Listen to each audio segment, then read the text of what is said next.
Hello, my name is Jeff Lyons, and I'm a Senior Solutions Architect for SSE at HPE Aruba Networking. Today we're looking at how simple it is to set up ZTNA in less than 29 minutes.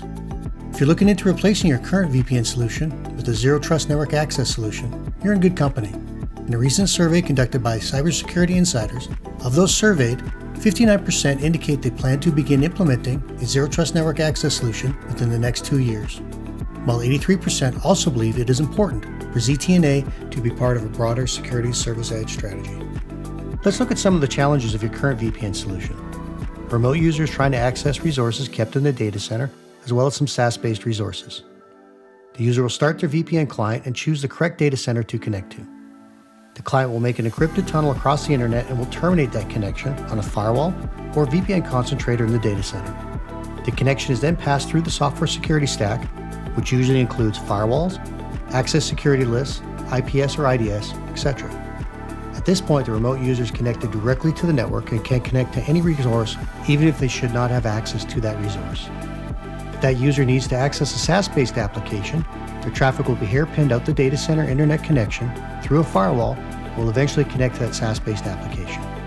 This architecture introduces risk. With more users working from home or in hybrid scenarios, attackers are actively searching for, exploiting, and attacking VPN concentrators which have open ports on the internet. Additionally, the traffic does not always follow the optimal path, especially for SaaS-based applications. For example, if the user of a SaaS-based application is on the West Coast and the data center is in the East, the traffic must travel there and back. Having multiple solutions and vendors in the security stack can also be expensive. This is due to having multiple interfaces, logs, and systems that must be updated and maintained. Finally, once a user is connected to the VPN, they are effectively on the network. Typically, there's no visibility and controls with regards to what systems and data they can access. If their machine is compromised, attackers can use that machine to perform reconnaissance and move laterally. VPN connections are also challenging for contractor and third-party access. Often you cannot install a VPN client on a non-company-owned asset. How is HPE Aruba Networking SSE different? And what does Zero Trust Network Access mean? Zero Trust means just that. Do not trust the machine or a connection and inspect everything. To deploy HPE Aruba Networking ZTNA service in this example, you'll install a connector, which is a lightweight piece of software which can be deployed in your data center and in your private cloud computing instance. The connector will make an outbound connection on port 443 to the HPE Aruba Networking SSE cloud and will act as a conduit from the SSE cloud to your private applications and data. A user, branch office, or even a third party will connect via the agent or agentlessly to the SSE cloud. HPE Aruba Networking SSE will authenticate that user via your existing SAML 2.0 or OAuth identity provider or our own built-in IDP. Once authenticated, the SSE cloud will determine the user's role and will only provide access to the applications that the user should have access to. For example, the users in HR should only have access to HR applications. If the user is a developer, they should only have access to the development systems. This is accomplished via the policy engine. At no point will the user be directly connected to the data center network. All connections are brokered via the SSE cloud and are continuously inspected and authorized. As part of the full SSE solution, HPE Aruba Networking SSE also provides secure web gateway filtering to block malware, malicious and inappropriate websites. Our SSE service also provides CASB functionality for SaaS-based applications to limit exposure of sensitive or protected company and customer data. Now that we understand how HPE Aruba Networking SSE provides Zero Trust Network Access, let's configure the service and demonstrate how easy it is to set up. The first step is to log into the SSE cloud and set up the connector in our data center. I'm going to go ahead and enter my credentials. When you first log in, you'll be viewing the dashboard. As this is a brand new installation, the dashboard is empty. To set up a connector, we'll access the settings and then connectors. Click on a new connector button to get started. I'm going to name this connector Data Center West. We'll choose what zone this connector belongs to. The zones are used to identify where your data and applications reside. When you click on Next, the command to install the connector is displayed. This command will run on the connector itself. We will copy this command to the clipboard. At this point, we can apply the changes made. We will now set up the connector. This connector is running Ubuntu, but we also support Red Hat-based distributions, OVA, and cloud deployments. The connector requires 4 CPUs, 8 gigs of RAM, and 40 gigs of hard drive space, and at least one network interface. We're using HPE Aruba Networking SSE in this example to get access to our connector that is hosted in the data center.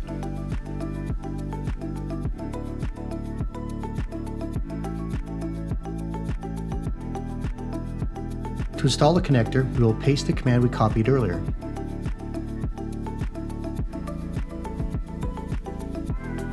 This script will connect to the SSE cloud and download and install all the components needed. This will take a few minutes to complete.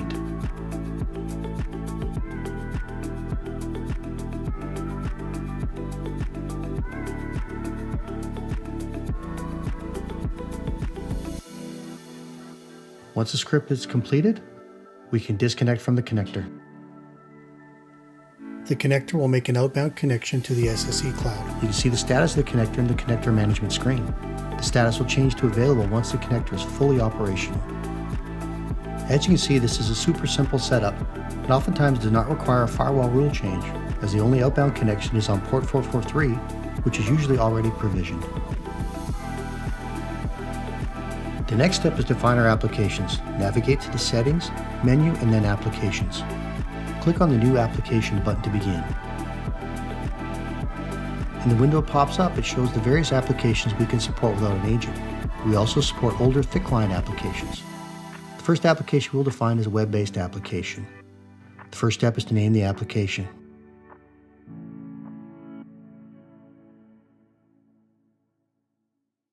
We'll use the internal IP address of the web server. We also support DNS name. Port and protocol can be changed from the default settings. The default connector zone is selected. This is where our application and connector resides. The remote address is the address that an end user will connect to when accessing the application. In this instance, we will choose an access hosted domain name. We also support using your own domain name. We support most identity providers. This is where you will select which IDP will be used for this particular application. We can support multiple IDPs and ADFS for authentication. Duplicate IDPs are also supported, which is very useful when you're trying to integrate systems due to mergers or acquisitions. HPE Aruba Networking SSE also provides an IDP which can be used if you do not have one or do not want to use a license for temporary contract or third-party workers. Tags are how you logically organize groups of applications. In this example, we're going to tag all the applications with the tag IT tools. This allows individuals and groups that we define in the rules to have access to all of the applications with that tag. Applications can have multiple tags. This is very useful for applications that span many groups within the company. For example, HR may have 7 applications that they access, and one of those applications needs to be available to all employees. For that one application, you have an HR tag and an all-employee tag. HR will have access to their 7 applications, and the employees would only see the one HR application tagged for them. We've created our first application. Now we're going to define an SSH application.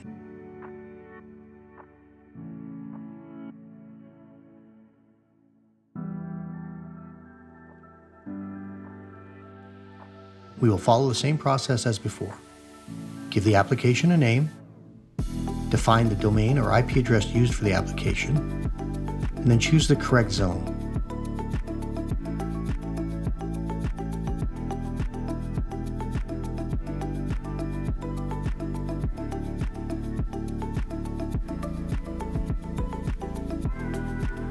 For this application, we're going to use predefined credentials. This can be useful for when you want to provide access to a system without providing the username and password. For example, a third-party developer contract.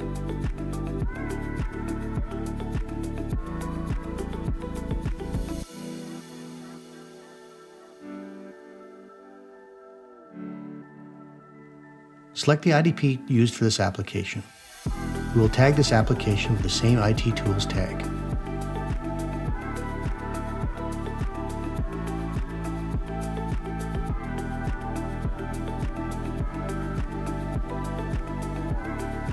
The third application we're going to define is RDP. The procedure is the same as the previous 2 applications we defined.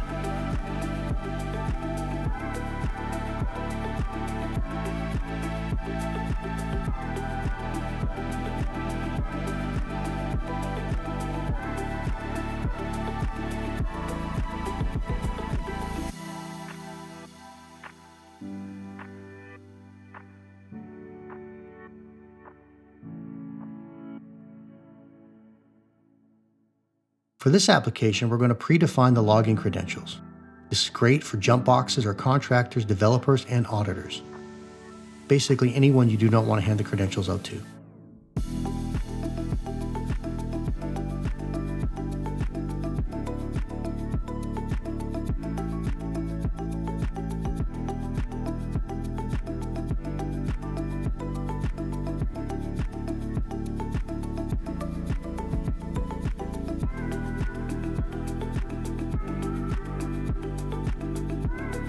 The previous application definition provided a full RDP session. This time we will create an application definition for a single Windows application on the RDP server.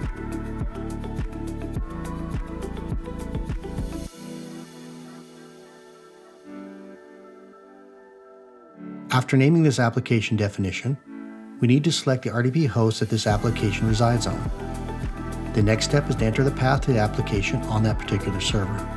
In this case, we're using MS Paint.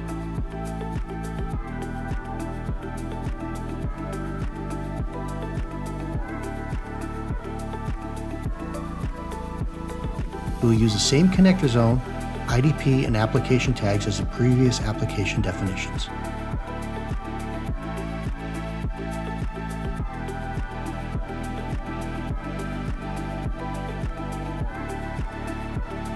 We've now created all the applications.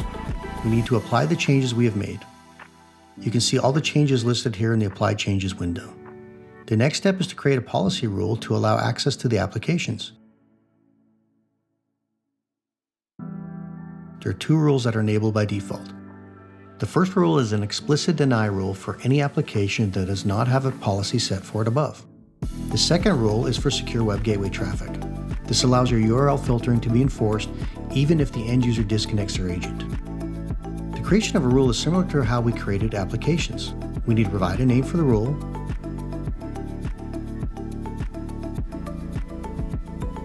the description is optional.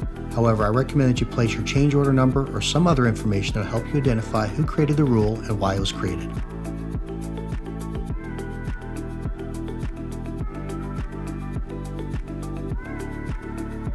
Identity indicates who this rule applies to. This can be an individual, as we have here, or a group of users, or both. For the source, we support geolocation as well as IP ranges. This allows you to limit where you will accept connections from. Device trust will allow you to define what the security posture of the endpoint is. For example, to access these applications, you could set a policy that says the endpoint must be running Windows 10 or newer, be domain joined, have AV operational, etc. We can also set a time range as to when this application is available. The destination section is where we define what applications this rule applies to. Here we see the individual applications we created. We can also apply this rule to SaaS-based applications as well as web categories in the same policy rule. We're going to apply this rule to our applications that we tagged as IT tools. This policy rule will apply to all 4 applications we created and tagged with IT tools tag. Finally, we'll change the action to allow to enable access. We need to apply changes to enable that policy.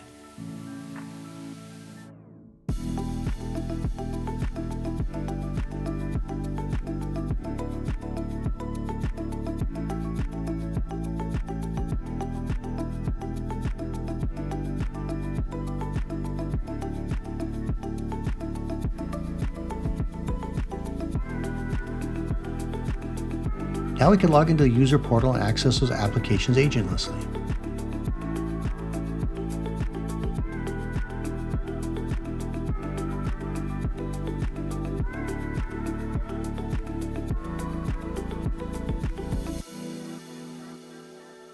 You can see all of the applications we created are available in the portal.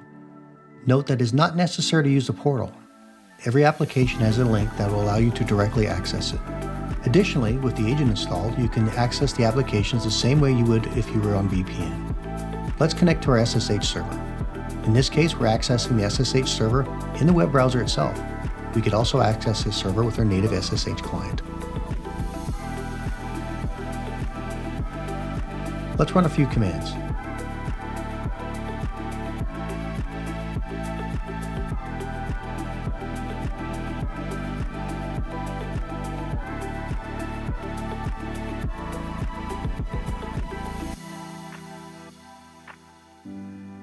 Next, we could connect to our own internally hosted web application.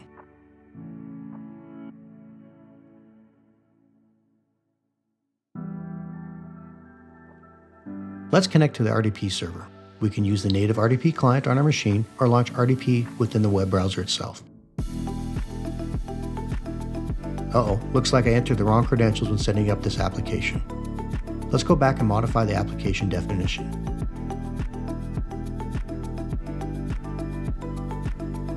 Let's go to Settings, Application Settings.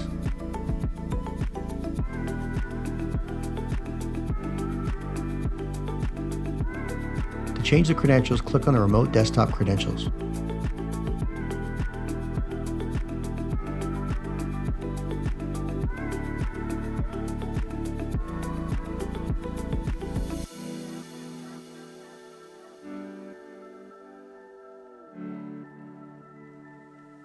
Remember to apply the changes. Back at the portal, we can access the RDP server.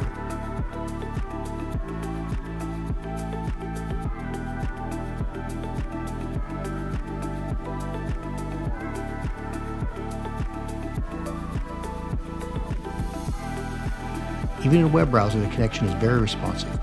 I'm located in Dallas and my RDP server is in Virginia.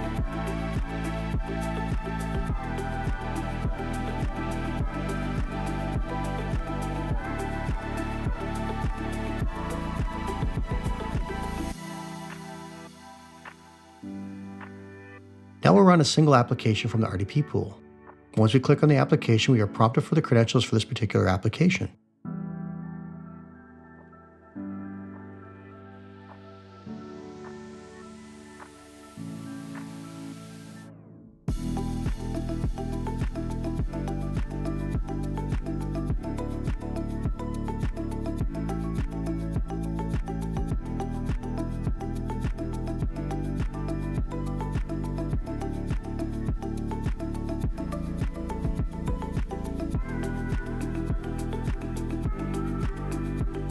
We're now accessing that single application.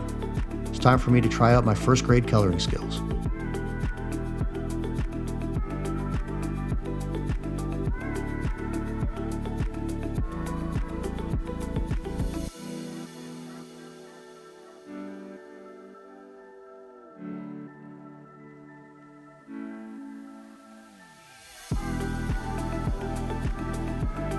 We set up and accessed all of our applications.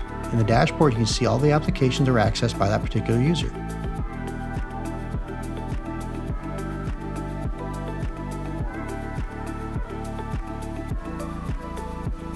If we dig in deeper, we can look at the SSH session and see what commands were run by that user. This is a great feature for third-party access.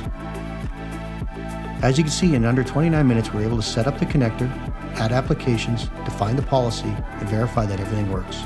HPE Aruba Networking SSE makes remote connections safe, simple, and secure. I think we may have time for a couple of questions. Please type them in the chat window.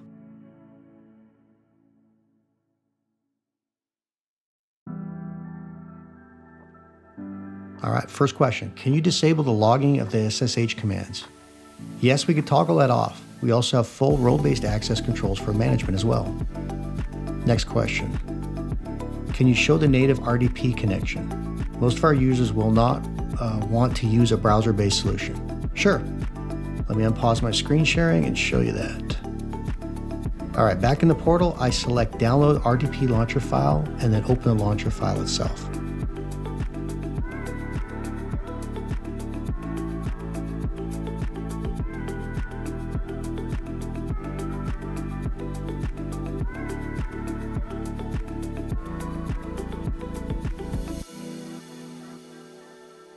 Even though we're using the native RDP client, we still connect through the HPE Aruba Networking SSE.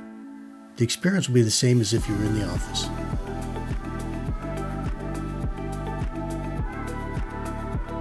ZTNA adoption is your first step on your Zero Trust SSE journey. If you're interested in learning what SSE adoption might look like for you and your business, please reach out to us. Our team of experts can help build out a personalized plan for your business so you can tackle your critical areas of focus, whether that be with VPN replacement, ransomware protection, or network optimization.